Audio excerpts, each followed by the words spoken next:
As comic book fans know, Orm was Aquaman's brother in the comics, and at a certain point he became a supervillain called the Ocean Master. And just for again, for the simplicity's sake for people who don't know a lot of the complicated backstory from the comics, we decided to make, you know, Orm's betrayal of Aquaman be the main thrust of the story. We toyed with the idea of actually turning him into Ocean Master at a certain point.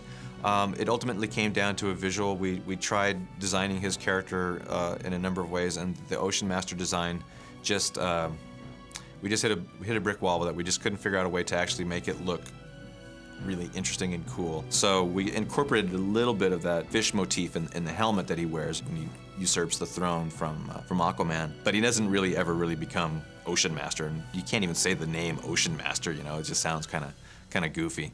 So that's why we kind of played him a little bit straighter. It's tricky to do a character like Deadshot in the animated world because Deadshot's whole thing is that he's like the world's greatest assassin. Well, in children's programming, we can't really ever kill anybody. So you have a guy who's the world's greatest assassin, and yet he's never allowed to do what he does best. And we thought, well, it'd be kind of neat, just kind of like the Kanjar Row thing in Blackest Night. We thought it'd be kind of neat, well, if you're going to use an assassin, let's make it Deadshot. That was kind of an obvious nod to the comic book fans. It's like, okay, you're expecting an assassin, and it turns out to be Deadshot. It's like, wow, that's kind of neat. And he had kind of an interesting costume in the comics.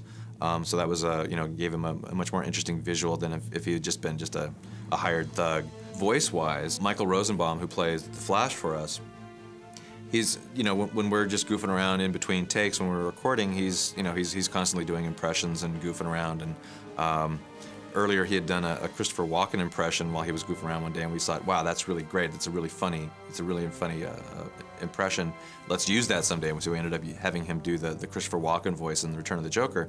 And one of the other goofy voices he had done is he had done a really dead-on Kevin Spacey voice. Okay, I give up. So we remembered that, and we thought, wow, that'd be really cool if the quote-unquote Kevin Spacey voice was Deadshot's voice, and it worked out really great. You tried to kill Aquaman. Why? Gee, why would a hired gun try to shoot somebody? Could it be that someone paid me to?